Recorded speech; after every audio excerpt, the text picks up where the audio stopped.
मैं शुरू आप ही से कर लूं, ये आपने अपने पूरे करियर के दौरान, अपने पूरे कार्यकाल के दौरान ये समझा जाना होगा सर कि पूरी छानना, हलवा बनाना, कावड़ियों के साथ नाचना, पैर दबाना, पसीना पोंछना, ये सब पुलिस के काम में, पुलिस के केआरएस में, की रिस्पॉन्सिबिलिटी एरियाज में आते हैं क्या सर?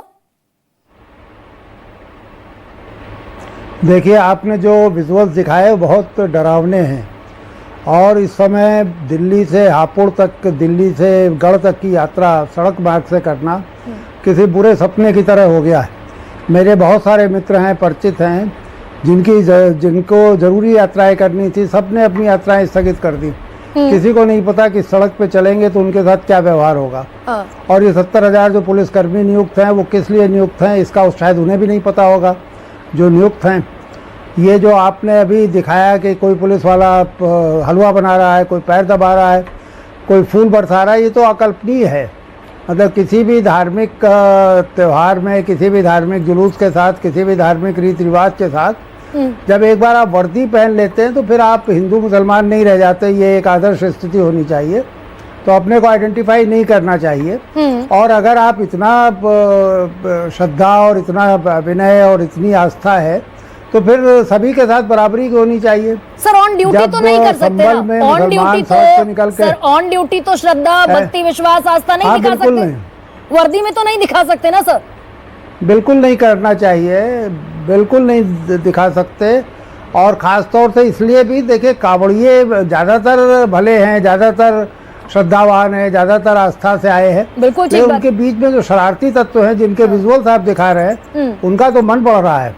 वो बिना किसी डर भय के, बिना अपना चेहरा छिपाए सब कुछ कर रहे हैं। अब विजुअल्स सोशल मीडिया पे आ रहे हैं लेकिन कोई उनके खिलाफ कार्रवाई नहीं कर रहा, कोई एफआईआर नहीं दर्ज कर रहा, कोई उनके पोस्टर उस तरह से सड़कों पर और खंभों पर और स्टेशनों पर नहीं लगा रहा। सर ये पुलिस किसके इशारे लगाए गए थे? किसके इशारे पर पुलिस इतनी निष्क्रिय बनी हुई है? भाई प्रशासन में, उत्तर प्रदेश के प्रशासन में कहा जाता है लॉ एंड ऑर्डर तो इतना सख्त है, किसके इशारे पर पुलिस इनएक्टिव है?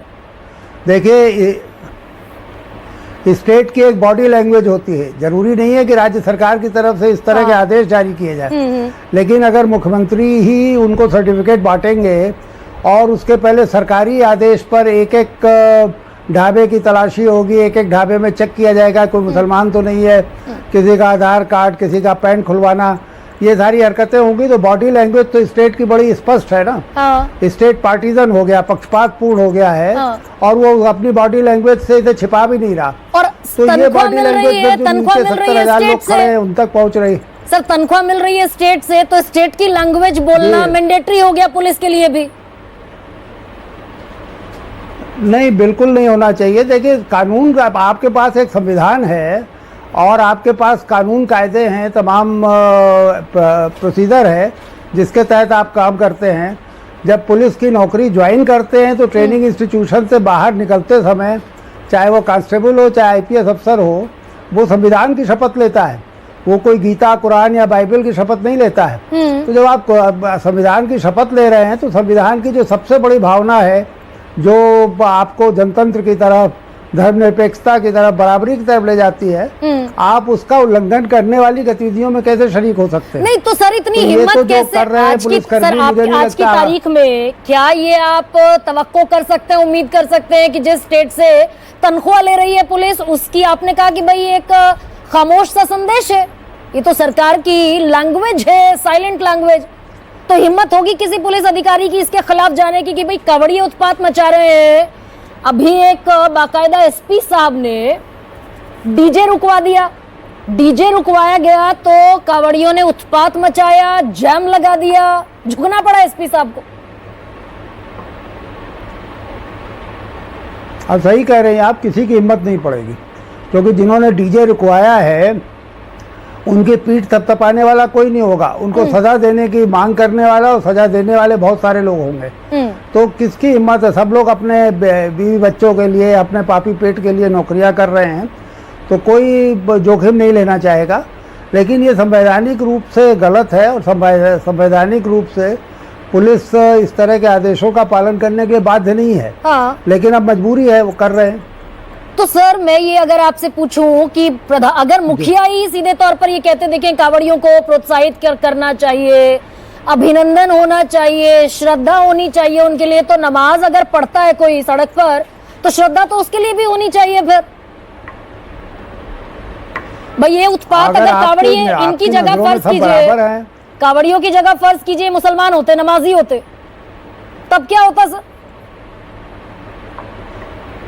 तब तक उनका हाथ पैर तोड़ दिया जाता, उनकी तस्वीरें लटक जाती स्टेशनों पर और बिजली के खंभों पर, उनके पासपोर्ट रद्द होने शुरू हो जाते, जो इस तरह की हरकतों में होता है। तो अब क्या मतलब, ये एक शर्मनाक स्थिति है जो हो रही है। 70,000 पुलिसकर्मी, मतलब ये छोटी मोटी संख्या नहीं है, 70,000 पुलिसकर्मी सरकार के बयान के मुताबिक लगे हुए हैं इस कांवड़ मार्ग पे, और वो खड़े होकर देख रहे हैं, जिसको चाह रहे हैं उसको पीट रहे हैं, जिसको चाह रहे हैं उसको बेइज्जत कर रहे हैं, और तो बच्चों को नहीं छोड़ रहे हैं।